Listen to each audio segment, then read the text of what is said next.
Hello friends, मैं हूं शुभम शुक्ला और आप सभी का स्वागत करता हूं हमारे YouTube channel Shubham GS online classes में। देखिए, हम लोगों ने संसद वाला हिस्सा कंप्लीट कर लिया है। बहुत अच्छे से डिटेल में मैंने वो बताया। आप अगर नहीं देखा है आपने वीडियो तो पूरा जाके देख लीजिए उस वीडियो को, ठीक है।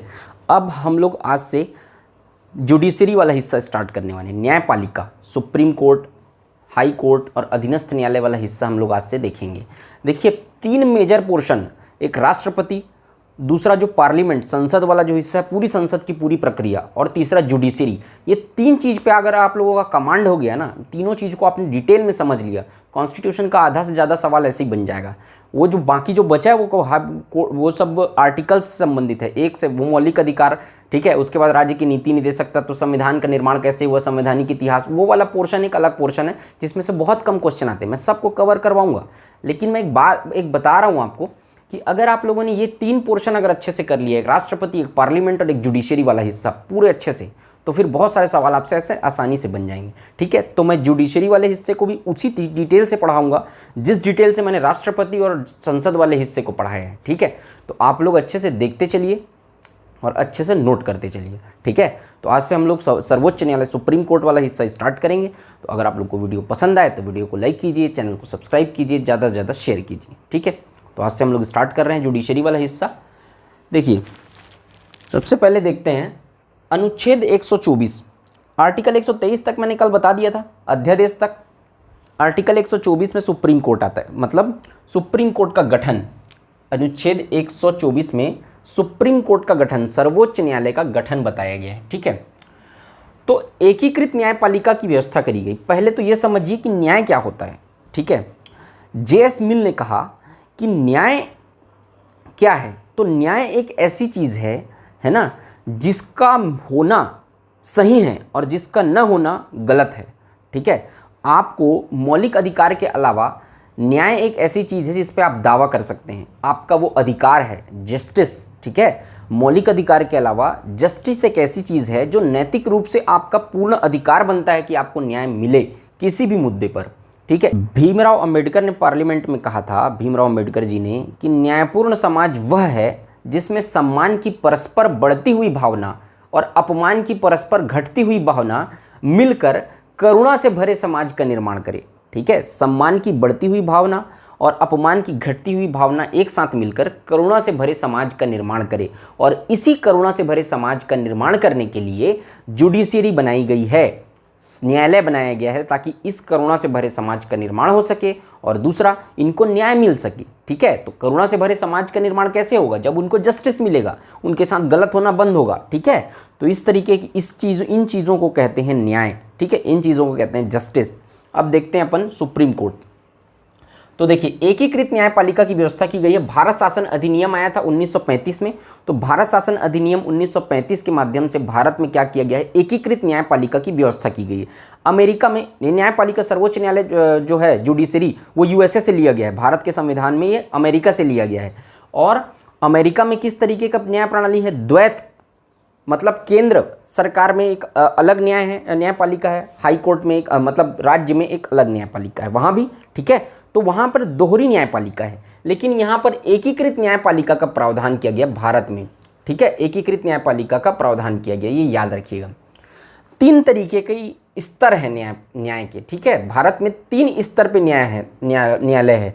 सबसे पहले सुप्रीम कोर्ट पहले स्तर पे, दूसरे स्तर पे हाई कोर्ट, और तीसरे स्तर पे, ठीक है, अधीनस्थ न्यायालय या जिला एवं सत्र न्यायालय कहते हैं उसको, ठीक है। तो 3 स्तर पे भारत में न्याय, 1 स्तर, 2 स्तर, 3 स्तर, 3 स्तरों पर भारत में क्या है, जुडिशरी की व्यवस्था की गई है।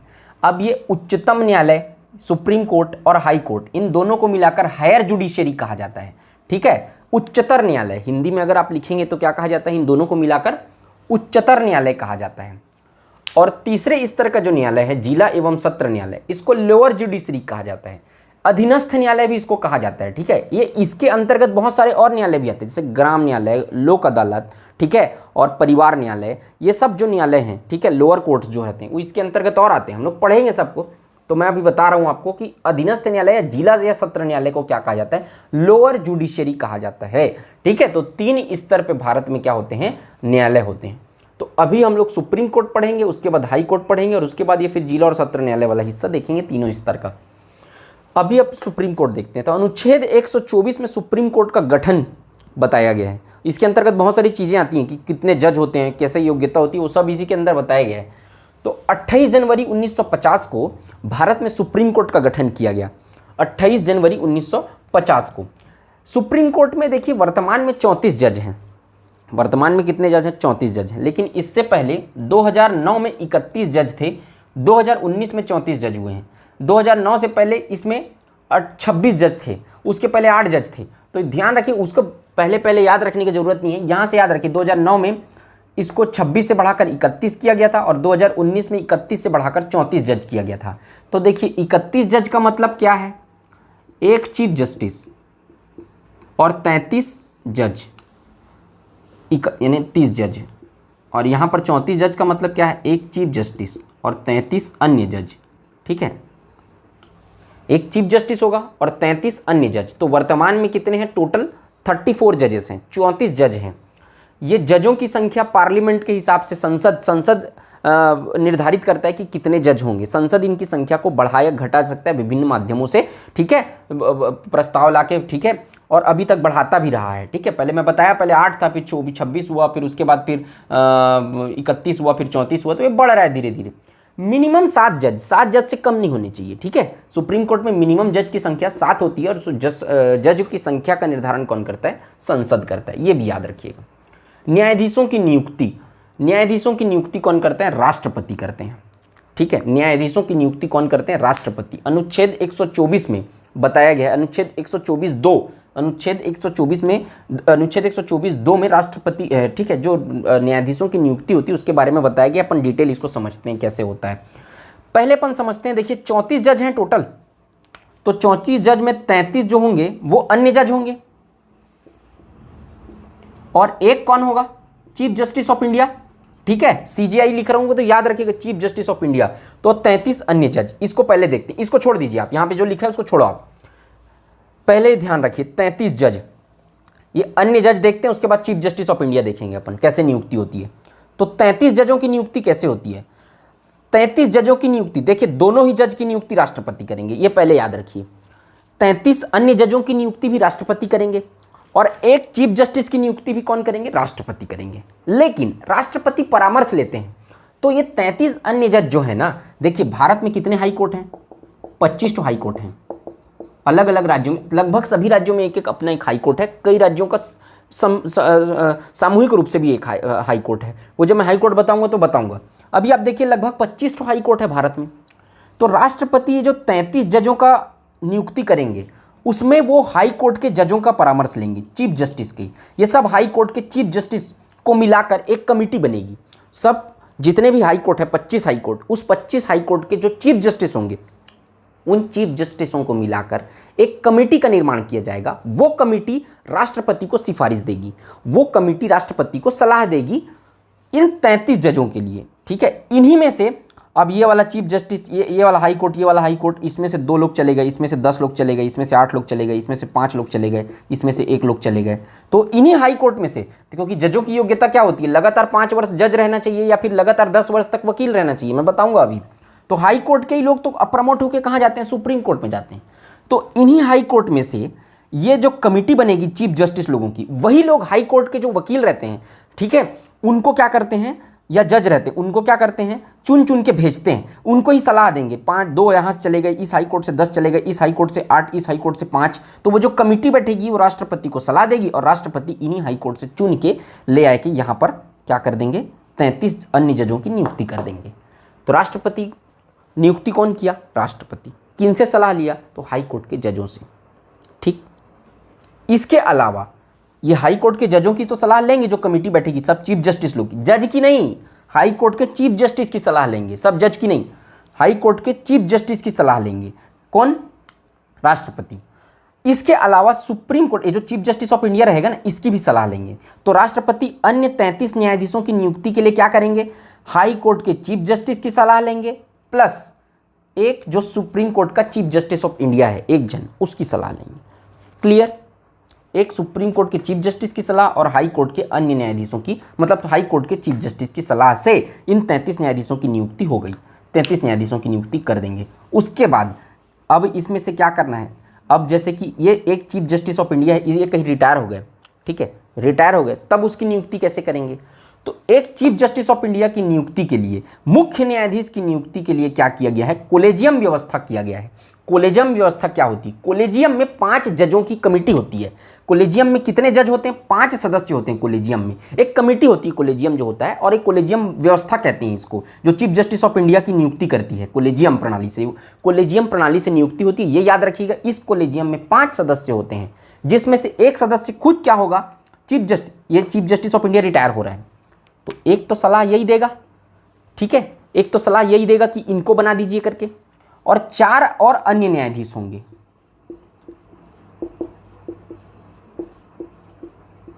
टोटल 5 सदस्य होंगे। तो एक सुप्रीम कोर्ट का चीफ जस्टिस ऑफ इंडिया जब रिटायर होगा तो खुद ही सलाह देगा कि इनको बना देना चीफ जस्टिस ऑफ इंडिया करके, एक वो हो गया, और 4 अन्य न्यायाधीश, ठीक है, 4 अन्य न्यायाधीश, इसमें से 33 में से 4 अन्य न्यायाधीश जो होंगे वो भी सलाह देंगे। ये जनरली क्या होता है, चीफ जस्टिस ऑफ इंडिया वरिष्ठतम न्यायाधीश को बनाया जाता है, ठीक है, जो जिनका सीनियर, वरिष्ठतम कैसे, एज में नहीं, जो सीनियरिटी, जो ज़्यादा से ज़्यादा केस सॉल्व किया है, ठीक है, इस बेसिस पे जो ज़्यादा अच्छा काम किया है, जो ज़्यादा से ज़्यादा केस सॉल्व किया है, ठीक है, उनके हिसाब से उस सीनियरिटी, तो वरिष्ठतम न्यायाधीश को सामान्यतः बनाए जाने की प्रथा है। तो सुप्रीम कोर्ट के चीफ जस्टिस को कौन नियुक्त करेगा, सुप्रीम कोर्ट के चीफ जस्टिस की नियुक्ति कैसे होगी, 5 सदस्यों वाली कमेटी की सलाह पर, जिसमें से एक सुप्रीम कोर्ट के चीफ जस्टिस ऑफ इंडिया खुद रिटायर होने से पहले बताएंगे, और 4 अन्य न्यायाधीश, इनमें से ये 5 लोग मिलकर क्या करेंगे, राष्ट्रपति को सलाह देंगे कि आप इस व्यक्ति को सुप्रीम कोर्ट का चीफ जस्टिस ऑफ इंडिया नियुक्त कर दीजिए, और राष्ट्रपति उनकी नियुक्ति कर देंगे। अब एक चीज और ध्यान रखिए कि ये 4 अन्य न्यायाधीश में से कम 2 लोग, मान लो जाए एक व्यक्ति को की सिफारिश की गई, ए नाम के व्यक्ति की सिफारिश की गई चीफ जस्टिस ऑफ इंडिया के लिए, तो ये 4 अन्य न्यायाधीश में से कम 2 लोग इसकी सिफारिश करने ही चाहिए, सहमत होने चाहिए, ठीक है, बहुमत के आधार पर निर्णय लिया जाता है, लगभग 2 लोग। अगर एक जन बस सिफारिश कर रहा है और 3 लोग इसके विरोध में है, तो एक ही नियुक्ति के लिए परामर्श नहीं करेंगे, वो 5 सदस्यों की जो कमेटी रहेगी, वो कम से कम 2 लोग जो रहते हैं वो लोग पक्ष में रहने चाहिए कि इनको ए व्यक्ति को बनाना है चीफ जस्टिस ऑफ इंडिया करके।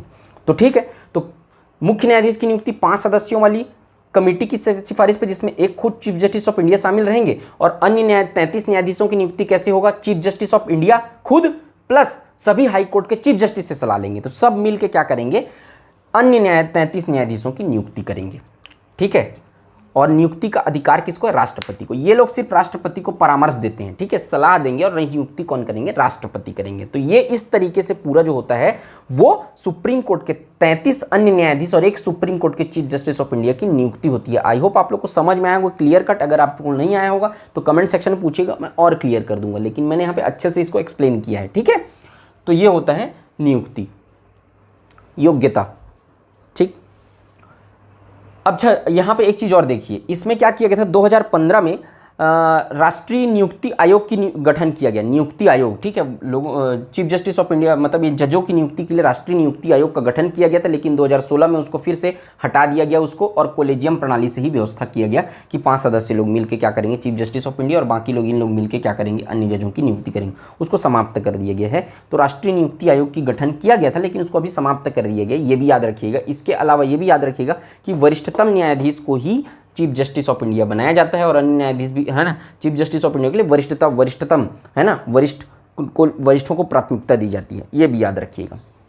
योग्यता क्या होती है, सुप्रीम कोर्ट का जज निर्वाचित, मतलब नियुक्त होने की योग्यता, भारत का नागरिक हो, जन्म भारत में अनिवार्य नहीं है, लगातार 5 वर्ष तक किसी भी हाई कोर्ट का, एक या एक से अधिक हाई कोर्ट का जज रहा हो लगातार 5 वर्ष तक, या लगातार 10 वर्ष तक एक या एक से अधिक हाई कोर्ट में वकील रहा हो, और या पारंगत विधिवेता या कानून का जानकार हो राष्ट्रपति की नज़रों में। राष्ट्रपति की नज़रों में क्या हो, पारंगत विधिवेता या कानून का जानकार हो। ये तो कंपलसरी है, पहला नंबर। ये तीनों में से कोई एक, ये लगातार 5 वर्ष तक जज रहा हो, या लगातार 10 वर्ष तक वकील रहा हो, और या फिर लगातार, ठीक है, पारंगत विधिवेता या कानून का जानकार हो राष्ट्रपति की नज़र में। ये तीनों में से कोई एक क्राइटेरिया फुलफिल करना चाहिए, और ये भारत का नागरिक तो होना ही चाहिए, और जन्म भारत में अनिवार्य नहीं, ये भी याद रखिएगा।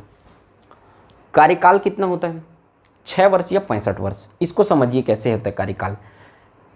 पहले जो हो, 6 वर्ष या 65 वर्ष पहले जो हो, मतलब क्या होता है कि जैसे देखिए कोई व्यक्ति 50 साल का है, 50 साल में क्या बना, सुप्रीम कोर्ट का चीफ जस्टिस ऑफ इंडिया बना, तो सुप्रीम कोर्ट का चीफ जस्टिस या फिर कोई भी वकील बना, तो 50 साल के बाद उसका कार्यकाल 6 वर्ष पहले आएगा या 65 वर्ष का पहले होगा। वो 6 वर्ष पहले कंप्लीट होगा ना, जब वो 56 साल का होगा तो इसका 6 वर्ष कंप्लीट हो जाएगा। ठीक है, तो 65, ठीक है, 56 साल पर तो 6 वर्ष वाला पहले क्राइटेरिया फुलफिल हुआ तो 6 वर्ष का कार्यकाल पूर्ण करेगा। लेकिन कोई व्यक्ति अगर 60 साल में अगर बना है, 60 साल में क्या बना है, सुप्रीम कोर्ट का जज बना है, तो उसका 6 वर्ष पहले पूर्ण होगा कि 65 वर्ष पहले पूर्ण होगा। जब 60 साल में वो जज बना है तो इसका 65 वर्ष पहले पूर्ण होगा। 65 वर्ष का हो जाएगा तो क्या हो जाएगा इसका, भले ही इसका कार्यकाल 5 वर्ष का ही हुआ है लेकिन 65 वर्ष का तो हो गया है ना ये। तो जो भी पहले क्राइटेरिया फुलफिल हो जाए, 6 वर्ष का पहले कंप्लीट कर ले या फिर 65 वर्ष का पहले हो जाए, आयु में 65 वर्ष, कार्यकाल में 6 वर्ष, जो पहले हो जाए उसमें उतने दिन तक वो रहेगा। 50 साल में नियुक्ति हुई है तो 56 साल तक रहेगा। ठीक है, 6 साल तक 6 वर्ष का कार्यकाल पूरा करेगा, 65 वर्ष तक थोड़ी बनाएंगे उसको। 60 साल का है तो 65 वर्ष का कार्यकाल पहले पूरा होगा, 65 वर्ष पहले हो जाएगा, भले इसका 5 ही वर्ष हुआ हो। तो इस तरीके से मिनिमम क्राइटेरिया कुछ नहीं है। जज निर्वाचित होने के लिए, जज नियुक्त होने के लिए न्यूनतम आयु को नहीं बताया गया है। ठीक है, संविधान में ये भी याद रखिएगा। वो त्यागपत्र राष्ट्रपति को सौंपता है, नियुक्ति भी राष्ट्रपति करेगा, त्यागपत्र भी राष्ट्रपति को देगा। अब देखिए हटाए जाने की प्रक्रिया, अनुच्छेद 124(4) में हटाए जाने की प्रक्रिया का विवरण दिया गया है। अनुच्छेद 124(4) हटाए जाने की प्रक्रिया, याद रखिए सुप्रीम कोर्ट के जजों को महाभियोग की प्रक्रिया द्वारा नहीं हटाया जा सकता। संविधान में महाभियोग शब्द का प्रयोग केवल राष्ट्रपति के लिए किया गया है। इसमें इसको हटाने के लिए हटाए जाने की प्रक्रिया शब्द का प्रयोग किया गया है। कैसे करते हैं हटाए जाने की, कैसे प्रक्रिया की शुरुआत होगी? शुरुआत किसी भी सदन में किया जा सकता है, लोकसभा में भी किया जा सकता है, राज्यसभा में भी शुरू किया जा सकता है। जब शुरू होगा तो मान लो जाए अपन लोकसभा से शुरू करते हैं तो लोकसभा के 100 सदस्य और राज्यसभा के 50 सदस्य, लोकसभा के 100 सांसद और राज्यसभा के 50 सांसद एक प्रस्ताव का लिखित रूप से हस्ताक्षर करके एक प्रस्ताव, एक संकल्प पारित करेंगे। ठीक है, लोकसभा के 100 और राज्यसभा के 50 लिखित रूप से एक प्रस्ताव अध्यक्ष या सभापति को देंगे। लोकसभा से चालू है तो अध्यक्ष में, राज्यसभा चालू तो सभापति को, ये लोग देंगे। अब ये लोग अगर एक्सेप्ट कर लिए उस प्रस्ताव को तो क्या होगा, एक समिति का गठन होगा जो 3 सदस्यों वाली समिति, एक समिति का गठन होगा जो 3 सदस्यों वाली रहेगी। उसमें एक सदस्य सुप्रीम कोर्ट का चीफ जस्टिस रहेगा या अन्य न्यायाधीश। अभी सुप्रीम कोर्ट के चीफ जस्टिस के ऊपर ही अगर महाभियोग लाया गया है तो फिर अन्य न्यायाधीश रहेंगे या फिर ये खुद रह सकता है। तो पहला नंबर सुप्रीम कोर्ट का चीफ जस्टिस रहेगा या अन्य न्यायाधीश। दूसरा सदस्य chief justice of high court का चीफ जस्टिस रहेगा एक जन। और तीसरा नंबर का कानून का जानकार, कोई भी व्यक्ति कानून का जानकार। 3 सदस्य रहेंगे इस समिति में। जब समिति का गठन किया जाएगा तो ये अध्यक्ष या सभापति समिति का गठन करेंगे, उसमें 3 सदस्य होंगे जो जांच करेंगे कि जो आरोप इन पर लगाया गया है, ठीक है, आरोप सिद्ध कदाचार या अकर्मण्यता आरोप, या एक चीज़ और याद रखिए, इसको लिखा नहीं हूँ मैं, यहाँ पे लिख नहीं पाया हूँ, इसको याद रखिए, सिद्ध कदाचार या अकर्मण्यता, ये 2 ही, इसी आधार पे किसी जज पर हटाने की प्रक्रिया शुरू की जा सकती है। सिद्ध कदाचार या अकर्मण्यता। कदाचार संवैधानिक चूक, कदाचार का मतलब क्या होता है, संवैधानिक चूक, कोई संवैधानिक गलती हो गई उससे। या अकर्मण्यता, अकर्मण्यता का मतलब क्या होता है, पक्षपात। क्या होता है, पक्षपात। तो ये दोनों का मतलब याद रखिए, इसी आधार पर बस हटाया जा सकता है, कोई दूसरे आधार पर हटाने की प्रक्रिया चालू नहीं की जा सकती जज के ऊपर। सिद्ध कदाचार यानी संवैधानिक चूक और अकर्मण्यता यानी किसी का पक्षपात कर रहा है, तब ये 2 ही आधार पे किसी भी जज के ऊपर हटाने की प्रक्रिया प्रारंभ की जा सकती है। तो ये 3 सदस्यों वाली समिति जब बैठेगी तो इसी की जांच करेगी कि जो आरोप लगाया गया है जज के ऊपर वो सही है या नहीं है। अगर इनको ये जब जांच करेंगे तो ये पाए कि आरोप जो लगाया गया वो गलत है तो वो समाप्त हो जाएगा, वहीं पे खत्म हो जाएगा, हटाने की प्रक्रिया वहीं पे खत्म हो जाएगी।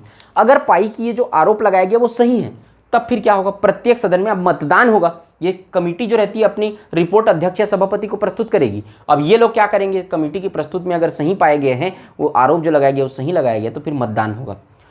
तो प्रत्येक सदन में कुल सदस्य संख्या के बहुमत मतदान जब होगा तो लोकसभा में भी अलग मतदान होगा, राज्यसभा में अलग मतदान।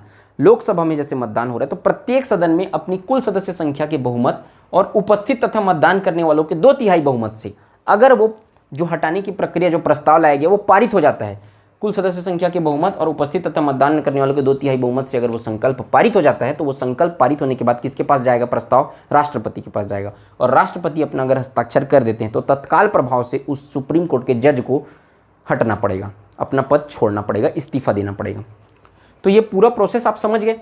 हटाए जाने की प्रक्रिया क्या होती है, ये उसका कारण होता है, इसको लिख लीजिएगा।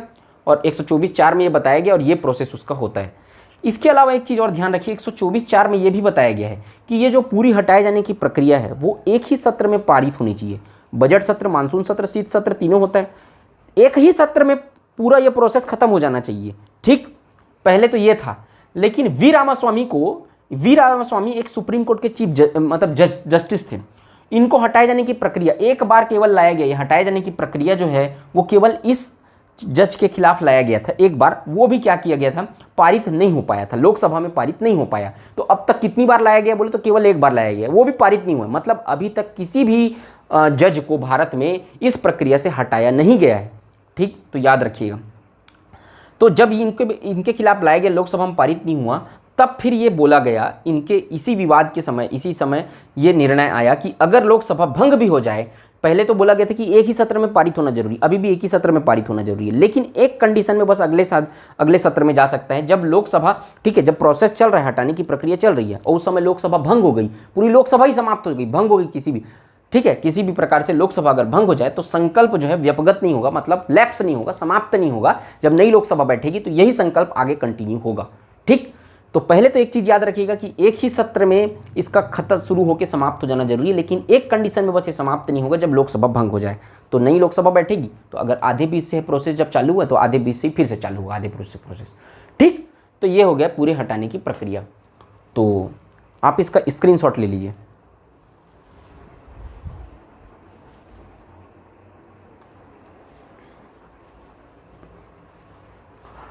तो देखिए ये पूरा अभी तक हम लोगों ने हटाए जाने की प्रक्रिया तक देखें। अगर हम लोग नेक्स्ट वीडियो में आएंगे तो इससे आगे का प्रोसेस पूरा जो है वो देखेंगे। तो आई होप आप सबको ये वीडियो पसंद आया होगा। अगर वीडियो पसंद आए तो वीडियो को लाइक कीजिए, चैनल को सब्सक्राइब कीजिए, ज़्यादा से ज़्यादा शेयर कीजिए। आज की वीडियो में सिर्फ इतना ही, मिलते हैं नेक्स्ट वीडियो में। जय हिंद, वंदे मातरम।